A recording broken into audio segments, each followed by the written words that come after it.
നമസ്കാരം. ഇന്നലെ കണിച്ചകുളങ്ങരയിൽ നടന്ന ഒരു ചടങ്ങിൽ SNDP യോഗം ജനറൽ സെക്രട്ടറി വെള്ളാപ്പള്ളി നടേശൻ്റെ സാന്നിധ്യത്തിൽ വെച്ച് നടൻ ദേവൻ താൻ BJPയുടെ പ്രാഥമിക അംഗത്വം രാജിവെക്കുകയാണ് എന്ന് പ്രഖ്യാപിച്ചു. വൈസ് പ്രസിഡന്റ് പദവിയും രാജിവെച്ചതായി പറയുന്നുണ്ട്. പക്ഷേ ഔദ്യോഗികമായി അദ്ദേഹം BJP വൈസ് പ്രസിഡന്റ് അല്ല. അദ്ദേഹത്തെ BJP വൈസ് പ്രസിഡന്റായി തെരഞ്ഞെടുത്തെങ്കിലും അതിനുശേഷം പുനഃസംഘടന ഉണ്ടാവുകയും പുതിയ വൈസ് പ്രസിഡന്റുമാർ തെരഞ്ഞെടുക്കപ്പെടുകയും ചെയ്തു. അതുകൊണ്ട് തന്നെ പ്രാഥമിക അംഗത്വം രാജിവെച്ചു എന്ന് പറയുന്നതാവും ശരി. മറ്റ് പദവികളൊന്നും ദേവനില്ല. ദേവന്റെ രാജിയുടെ പശ്ചാത്തലത്തിൽ വലിയ ട്രോളുകൾ പലരും ഇറക്കുന്നുണ്ട്. വർഗീയ പാർട്ടിയെ BJP വിട്ട് മതേതര പാർട്ടിയിലേക്ക് മാറി എന്ന് പറഞ്ഞ ദേവൻ മദനിയുമായി ചേർന്ന് നിൽക്കുന്ന ഒരു ചിത്രം സംഘികൾ സോഷ്യൽ മീഡിയയിൽ പ്രചരിപ്പിക്കുന്നുണ്ട്. ഇത്തരം ട്രോളുകൾ ക്രൂരമാണ് എന്ന് പറഞ്ഞുകൊണ്ട് തന്നെ തുടങ്ങട്ടെ. ഈ ചിത്രം ഇപ്പോഴൊന്നും എടുത്തതല്ല. ദേവൻ നേരത്തെ മദനിയെ കാണാൻ പോയ ചിത്രമാണ്. BJPയിൽ ചേരുന്നതിന് മുമ്പുള്ള ചിത്രമാണ്. BJP വിട്ട് മദനിക്കൊപ്പം ചേർന്നതല്ല. വാസ്തവത്തിൽ BJPക്കാരുടെ ഏറ്റവും വലിയ പ്രശ്നം ഒരു വിഷയമുണ്ടാകുമ്പോൾ ആ വിഷയത്തിൻ്റെ മെറിറ്റിലേക്ക് അന്വേഷണം നടത്താതെ അപ്പോൾ തന്നെ ആ വിഷയത്തെ മൂടി വയ്ക്കാൻ വേണ്ടി പരിഹസിക്കുന്നു എന്നതാണ്. എന്തുകൊണ്ടാണ് ദേവൻ BJP വിട്ടത് എന്നത് ഗൗരവത്തോടുകൂടി ആലോചിക്കേണ്ടതും അതിൻ്റെ അടിസ്ഥാനത്തിൽ തിരുത്തേണ്ടതും BJP ഏറ്റെടുക്കേണ്ട ഉത്തരവാദിത്തമാണ്. BJPയുടെ നേതൃത്വം മാറിയാലും ഇത്തരം തെറ്റുതിരുത്തലുകൾക്ക് അവർ ഒരുക്കമല്ല എന്നത് ഖേദകരമാണ്. നടൻ ദേവനെ പരിചയമുള്ളവരൊക്കെ പറയുന്നൊരു കാര്യം, നിസ്വാർത്ഥനായ സത്യസന്ധനായ ഒരു മനുഷ്യനാണ് ദേവൻ എന്നാണ്. ദേവൻ്റെ രാഷ്ട്രീയം സിനിമാക്കാരൻ എന്ന നിലയിൽ യശസ്സിന് വേണ്ടിയുള്ള ഒന്നല്ല, നേരെ മറിച്ച് രാഷ്ട്രീയ ബോധത്തിൻ്റെ അടിസ്ഥാനത്തിൽ രാഷ്ട്രീയക്കാരനായതാണ്. ദീർഘകാലമായി ദേവനുമായി പരിചയമുള്ള വ്യക്തി എന്ന നിലയിൽ ഇത്രയും സത്യസന്ധനായ ഒരു പൊതുപ്രവർത്തകനെ ഞാൻ കണ്ടിട്ടില്ല എന്ന് തുറന്നു പറയേണ്ടിയിരിക്കുന്നു. പക്ഷെ ദേവനുള്ള ഏക പ്രശ്നം തനിക്കും താൻ തുടങ്ങിയ രാഷ്ട്രീയ പാർട്ടിക്കും വലിയ സ്വാധീനമുണ്ടെന്നും ലോകത്തിൽ വലിയ മാറ്റങ്ങൾ വരുത്താൻ കഴിയുമെന്നും അദ്ദേഹം അന്ധമായി വിശ്വസിക്കുന്നു. അത് വാസ്തവമല്ലെന്ന് അദ്ദേഹം തിരിച്ചറിയുന്നില്ല. അതൊഴിച്ചാൽ ദേവൻ ഒരു സത്യസന്ധനായ, അധികാരമോഹമില്ലാത്ത, ദേശസ്നേഹമുള്ള ഒരു പച്ച മനുഷ്യനാണ്, പൊതുപ്രവർത്തകനാണ്. ദേവൻ BJP വിട്ടുപോയാൽ BJPക്ക് ഒന്നും സംഭവിക്കില്ല, ഒരു വോട്ട് പോലും കുറയാൻ പോകുന്നില്ല. പക്ഷേ ഒരു ഉറുമ്പ് പോലും തങ്ങളെ തള്ളിപ്പറയുന്നത് ഉചിതമല്ല എന്നാവണം വിവേകമുള്ള ഏതു പ്രസ്ഥാനവും ചിന്തിക്കേണ്ടത്. ഇവിടെ ആരെങ്കിലും ഒരാൾ വിട്ടുപോകുമ്പോൾ അവരെ ട്രോളി അതങ്ങ് മറികടക്കാം എന്ന് കരുതുന്നതിനപ്പുറത്തേക്ക് എന്താണ് ദേവൻ ഉന്നയിക്കുന്ന വിഷയം എന്ന് മനസ്സിലാക്കേണ്ടതുണ്ട്. ഒരു ദേവനല്ല, അനേകം ദേവന്മാർ BJPയിലുണ്ട്. അവർക്ക് മറ്റു വഴിയില്ലാത്തത് കൊണ്ടാണ് അവർ വിട്ടുപോവാത്തത്. അവർക്ക് അവരുടെ പരിമിതികളെക്കുറിച്ച് നിശ്ചയമുണ്ട്. അതുകൊണ്ട് അവർ നിശബ്ദമായി സഹിക്കുന്നു.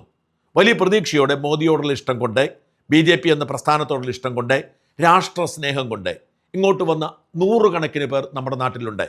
അവരൊക്കെ ഇങ്ങോട്ട് വരുമ്പോൾ ഒരു വാർത്ത വരുന്നു എന്നതിനപ്പുറത്തേക്ക് പിന്നെ അവരെ ഇൻക്ലൂഡ് ചെയ്യാനോ അവരുടെ കഴിവ് ഉപയോഗിക്കാനോ കേരളത്തിലെ BJP ഒരു കാലത്തും ശ്രമിച്ചിട്ടില്ല.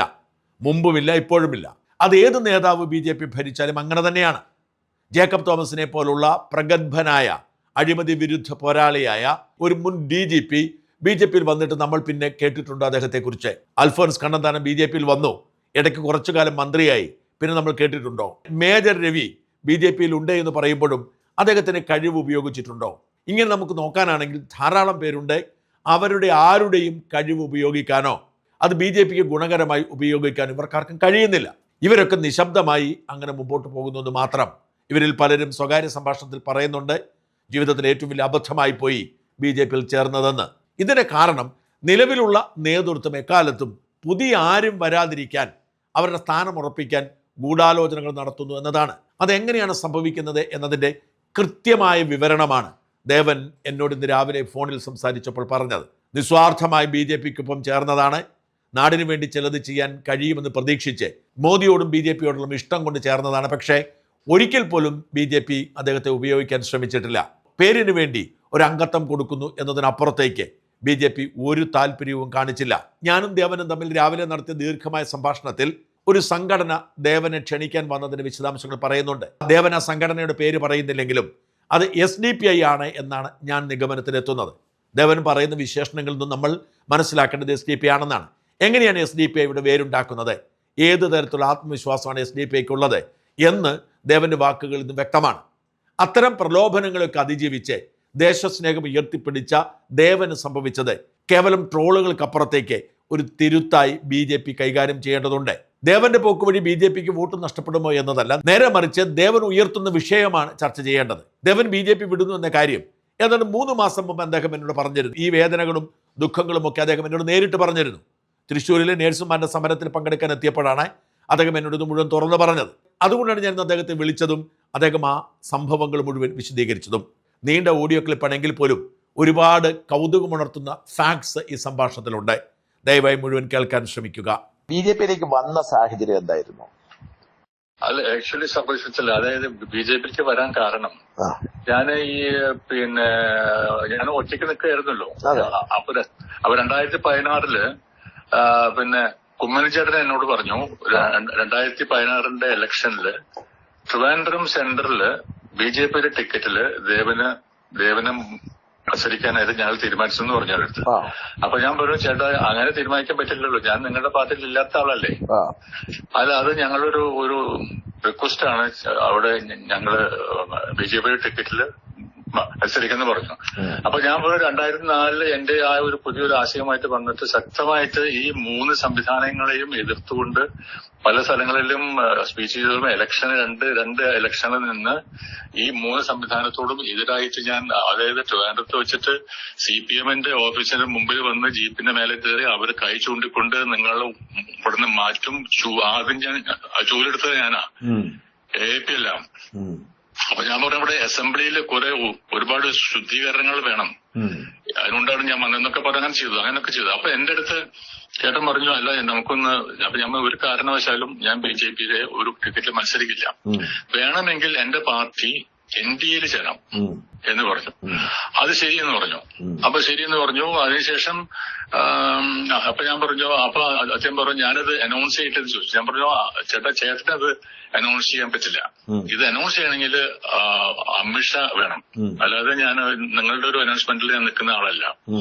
അപ്പൊ എനിക്ക് ആദ്യം തന്നെ അമിത്ഷായിട്ടുള്ള മീറ്റിംഗ് വേണമെന്ന് പറഞ്ഞു. അങ്ങനെ അമിത്ഷായിട്ടുള്ള മീറ്റിംഗ് ട്രിവാൻഡ്രത്ത് വെച്ച് നമ്മുടെ ഹൈസിന്ദിൽ നടന്നു.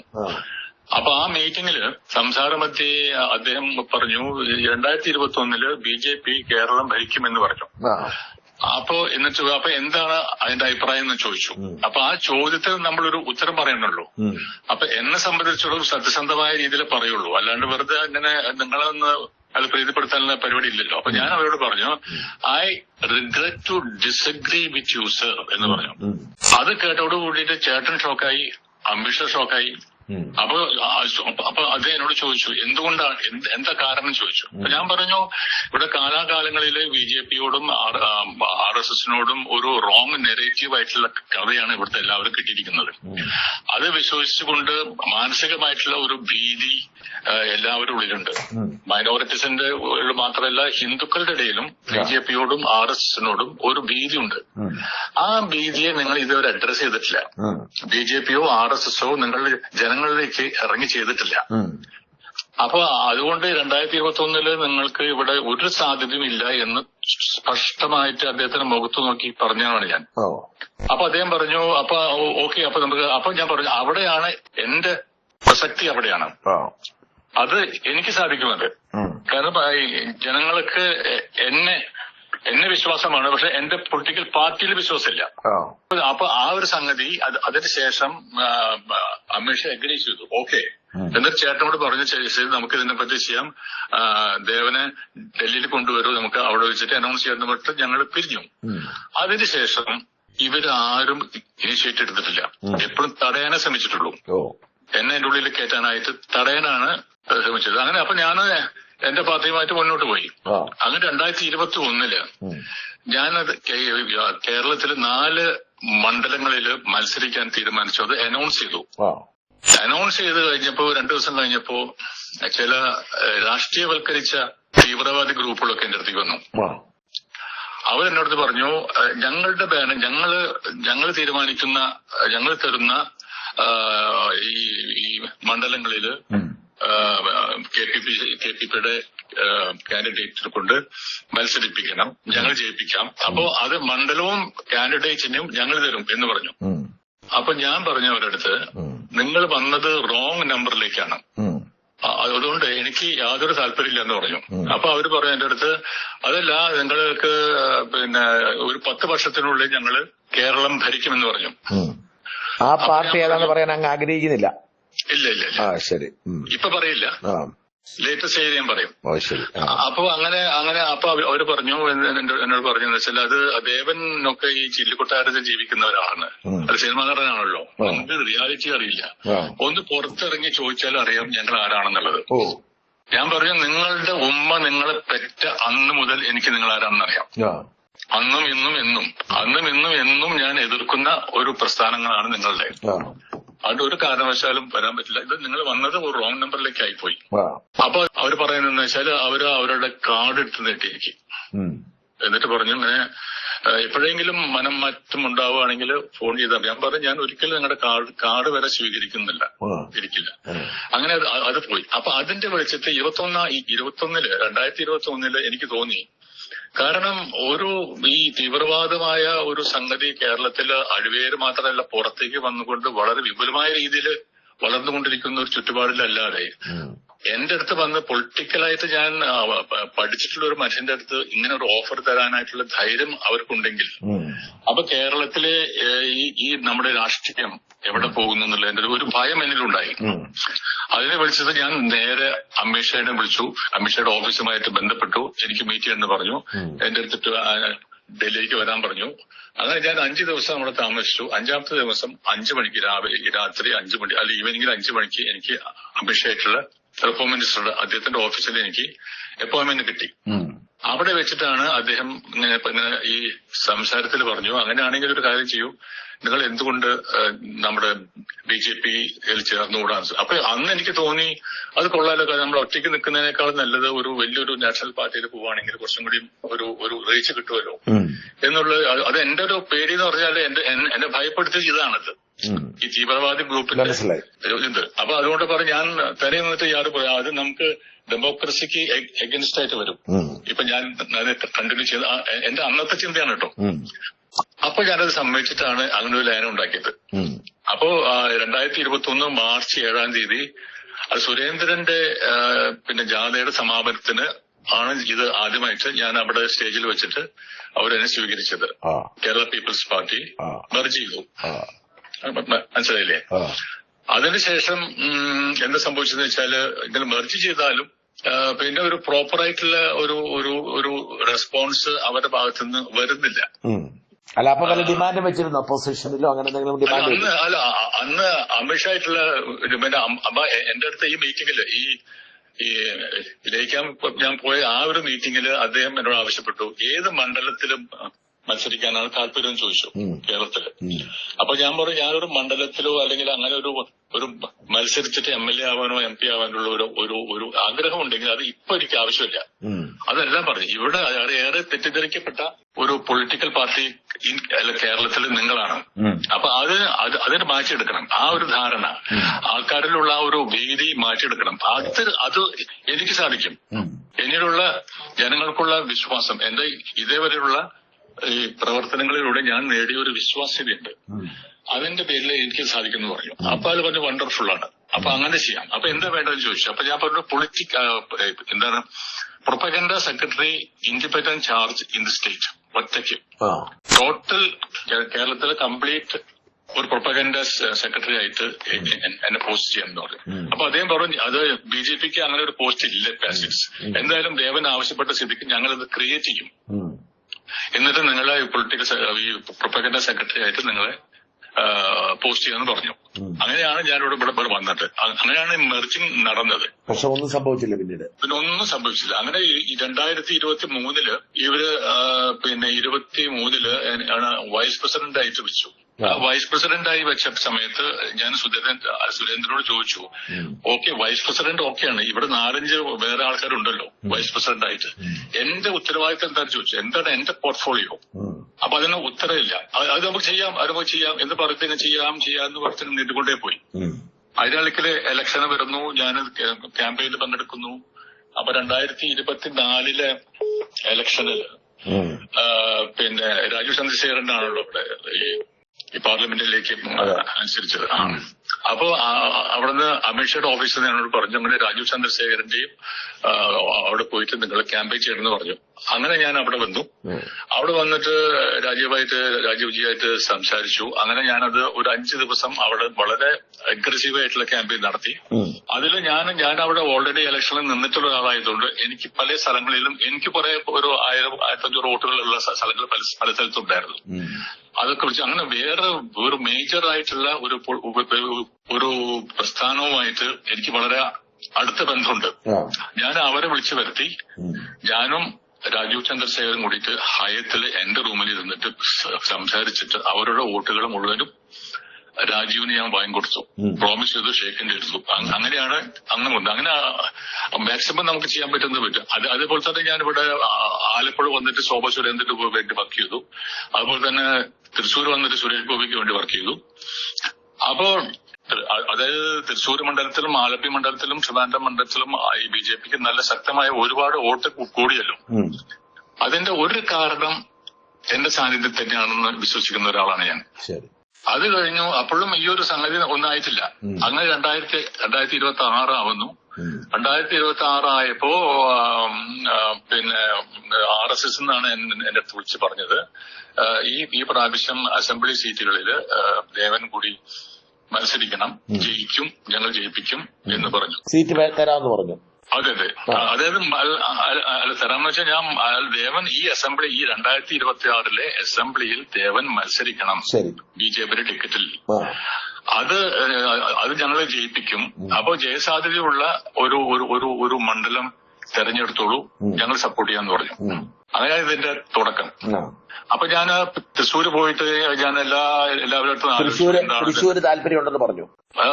ഞാൻ പറഞ്ഞു അതാണ് ഞാൻ സെലക്ട് ചെയ്യുന്ന കാര്യം പറഞ്ഞു. കാരണം ഞാൻ അവിടെ ജനിച്ചു വളർന്നതാണ്.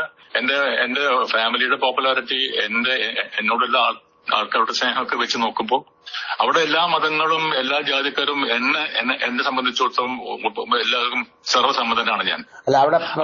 പറഞ്ഞോ? അതെ. RSS പറഞ്ഞു, അവിടെ പ്രവർത്തിക്കാൻ പറഞ്ഞു. അങ്ങനെ BJP പറഞ്ഞു, രാജീവ് ചന്ദ്രശേഖർ പറഞ്ഞു, അവിടെ ഓക്കെ എന്ന് പറഞ്ഞു. അത് സുരേഷ് ഗോപിയും പറഞ്ഞു. അങ്ങനെ പ്രവർത്തനങ്ങൾ ആരംഭിച്ചതാണ്.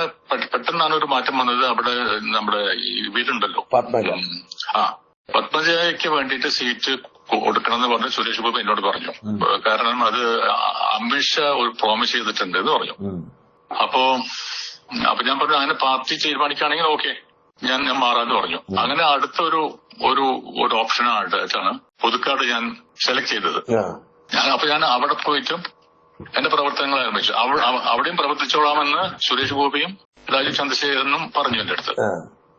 മനസ്സിലായില്ലേ? അവിടെ പറഞ്ഞു കഴിഞ്ഞപ്പോ അതിനു വേണ്ടിയിട്ടുള്ള പരിശ്രമങ്ങൾ നടത്തി ഒക്കെ എല്ലാം നടത്തി കഴിഞ്ഞപ്പോ ഒരു സുപ്രഭാതത്തില് പെട്ടെന്ന് ഞാൻ മാറുന്നു, വേറൊരാൾ വരുന്നു. കാൻഡിഡേറ്റ്സ് പ്രഖ്യാപനങ്ങൾ വന്നപ്പോ മാറി. അന്നും ഞാൻ പ്രതികരിച്ചില്ല. അതിന് മുമ്പും ഞാൻ ഒരു കാരണവശാലും ഇപ്പൊ എന്നെ BJPയുടെ സംസ്ഥാന വൈസ് പ്രസിഡന്റ് സ്ഥാനത്ത് നിന്ന് മാറ്റിയപ്പോഴും ഞാൻ പ്രതികരിച്ചില്ല. മനസ്സിലായില്ലേ? എന്നെ ഈ സീറ്റ് തരാതിരുന്ന പുതുക്കാട് തരാതിരുന്ന എന്താ കാര്യം? അത് എനിക്കറിയില്ല, എന്താ കാര്യം അറിയില്ല. അപ്പം പോലും സജീവമായില്ല. ഉണ്ട്, സജീവമായിട്ടുണ്ടല്ലോ. അല്ല, ഇത് കഴിഞ്ഞ് ഈ സീറ്റ് ഉണ്ട്. ഞാൻ പിന്നെ എല്ലാ സ്ഥലത്തും ഞാൻ പോയി ക്യാമ്പയിൻ ചെയ്തു. ഇതൊരു ഇഷ്യൂ ആക്കിയില്ല. ഞാൻ റിയാക്ട് ചെയ്തില്ല. പിന്നെ BJP വിടാൻ തീരുമാനിച്ചു. അത് കഴിഞ്ഞ് അപ്പോഴല്ല തീരുമാനിച്ചത്. ഞാൻ BJP വിടാനായിട്ട് തീരുമാനിച്ചത് 5-6 മാസങ്ങൾക്ക് മുമ്പാണ്. കാരണം എനിക്ക് ഒരു സ്പേസ് കിട്ടുന്നില്ല. കാരണം എന്റേതായ ഞാനൊരു വേറിട്ട രാഷ്ട്രീയത്തിന്റെ കൾച്ചറുമായിട്ട് വന്ന ആളല്ലേ. അപ്പൊ ആ ഒരു കൾച്ചറിലോട് കൂടിയിട്ടുള്ള ഒരു രാഷ്ട്രീയം കൊണ്ടുപോകാൻ പറ്റാത്തൊരു സിറ്റുവേഷനിൽ വന്നത്. അത് എനിക്കൊരു സ്പേസ് അവർ തരുന്നില്ല. മനസ്സിലായില്ലേ? അപ്പൊ അതുകൊണ്ട് ഞാൻ ഈ ഒരു കാര്യം ചർച്ച ചെയ്യാൻ വേണ്ടിയിട്ട് പലപ്പോഴും ശ്രമിച്ചിട്ട് അതിന്റെ അധികാര സ്ഥാനത്തിരിക്കുന്ന ആൾക്കാർ താല്പര്യമില്ലാതെ മാറി നിൽക്കുന്നു. രാജീവ് ചന്ദ്രശേഖർ ഫോൺ എടുക്കുന്നില്ല. അങ്ങനെയുള്ള ഒരുപാട് പ്രോബ്ലംസ് ഉണ്ട്. അപ്പൊ അത് എന്തുകൊണ്ടാണ് ഫോൺ എടുക്കാത്തതിന്റെ കാരണം? അപ്പൊ ഞാൻ 6 മാസം വെയിറ്റ് ചെയ്തു. ഞാൻ ഒരുപാട് തവണ വിളിച്ചു അദ്ദേഹത്തിനെ. അപ്പോഴും അദ്ദേഹം ഫോൺ എടുക്കില്ല, റെസ്പോണ്ട് ചെയ്യില്ല, അങ്ങനെ ഇരിക്കാൻ പോവാണ്. അപ്പൊ ഞാൻ തീരുമാനിച്ചു ഇനിയിപ്പോ കാരണം ഞാൻ ഒരു രാഷ്ട്രീയ പാർട്ടി കൊണ്ടുവരാനുള്ള കാരണം ഇവിടെ വലിയൊരു മാറ്റങ്ങൾ ഉണ്ടാവാൻ വേണ്ടിയിട്ടുള്ളതാണ്. അപ്പൊ 2004 ഒരേ ഒരു മലയാളി ആദ്യമായിട്ട് ഒരു മലയാളി സ്വന്തമായിട്ടൊരു പൊളിറ്റിക്കൽ പാർട്ടി ഉണ്ടാക്കിയത് ഞാനാണ്. ഈ മൂന്ന് സംവിധാനത്തിനോടും എതിരായിട്ട് നിന്നിട്ട് ഉണ്ടാക്കിയ ഒരാളാണ്. അപ്പൊ ഞാൻ ആലോചിച്ചു, അപ്പൊ അങ്ങനത്തെ ഒരു ആൾക്ക് വന്നിട്ട് ഇങ്ങനെ BJPയുടെ അടുത്ത് പോയി കൈ കെട്ടി നിൽക്കേണ്ട കാര്യമില്ലല്ലോ. അന്ന് എനിക്കൊരു ബോധ്യം വന്നു. അങ്ങനെയാണ് ഞാൻ വിചാരിച്ചത്. അപ്പൊ ഇതിന് വേണ്ടിയിട്ട് ഇത് ചർച്ച ചെയ്യാൻ വേണ്ടി ഞാൻ ഒരുപാട് ശ്രമിച്ചു. ഈവൻ സെൻട്രൽ ലീഡേഴ്സിന്റെ അടുത്ത് വരെ ഞാൻ നോക്കിയപ്പോഴും അവിടുന്ന് ഒരു തരം നല്ലൊരു റെസ്പോൺസ് കിട്ടുന്നില്ല. അപ്പൊ എനിക്ക് തോന്നി നമ്മുടേത് ഇപ്പൊ ഓൾറെഡി എന്റെ ഒരു പൊളിറ്റിക്കൽ പാർട്ടി ഉണ്ടല്ലോ, അത് ഡിസോൾവ് ചെയ്തിട്ടാണല്ലോ ഞാൻ ഇങ്ങോട്ട് വന്നത്. അപ്പൊ ഐ തോട്ട് എന്താന്ന് വെച്ചാൽ ഞാൻ അത് റിവൈവ് ചെയ്തെടുക്കാനുള്ള പ്രോഗ്രാമാണ് എന്റെ ഇപ്പോഴത്തെ പരിപാടി. ഇനിയിപ്പോ സജീവമായി ആ പുതിയ പാർട്ടിയായിട്ട് മുമ്പോട്ട് പോവുക. മുന്നണിയിലോ എൻഡിഎ മുന്നണിയിലൊന്നും ഉണ്ടാവത്തില്ല. ഉണ്ടാവില്ല. Okay, all the best. നടക്കട്ടെ. Okay, thank U.